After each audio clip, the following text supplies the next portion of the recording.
Jose Mourinho, hebu tuambie, ukiwa kama kocha wa Manchester United, umefungwa bao 1-0 na Chelsea the Blues ikiongozwa na Antonio Conte, bao la N'Golo Kante. Baada ya hapa mashabiki wa Chelsea wamekuandama wakikuzomea, wakiimba nyimbo za kukudhihaki, lakini wengine wakithubutu kukuita wewe msaliti kwa maana ya Yuda. Baada ya haya yote masimango, unamwambia nini Mungu Baba? Sina kuomba Mungu uwasamehe, wangalijua jinsi unavyonipenda mimi wasingenisema.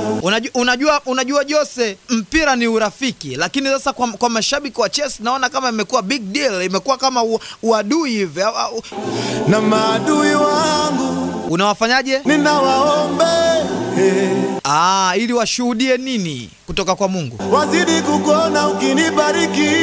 Lakini unajua mimi, baada ya wewe kupokea kile kichapo cha bao 1-0 kwenye FA, usiku nimetafakari, Chelsea wanamzomea Mourinho, wanamsumbua na nini mabango. Huyu Mourinho si aliwapa ubingwa mara 3 huyu? Hivi binadamu kama hawa wewe unawatafsiri vipi? Ujue binadamu ndio ni watu ajabu sana. Kwa nini? Walimukana Yesu mara 3 kabla jogo kuwika. Lakini Jose, baada ya marefali kuonekana sasa hawakubebi kama ilivyokuwa kwenye misimu mingine, wamekuwa wakikukazia na wakichezesha haki, vyombo vya habari havina tena time na wewe, vile vile mashabiki kama hao wa Chelsea na timu zingine wamekuwa wakikuzomea, wamekuwa wakikusumbua huku na huku. Sasa nataka uambie marefali, makamisa, kwamba ni Mungu pekee ndio unayemtegemea, sio wao tena kama ambavyo ilikuwa kwa misimu mingine. Hebu sema hivyo kwanza.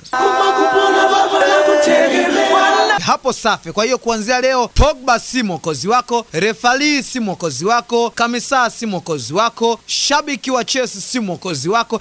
Hebu Mourinho uambie ulimwengu kwamba ni nani sasa mwokozi wako? Bwana ni mwokozi wangu, tena ni kiongozi wangu. Umetupwa nje kwenye michuano ya FA sasa. Hebu uambie mashabiki wako wa Manchester United kwamba michuano ifuatayo utafanya vizuri kuliko lini? Kuliko jana.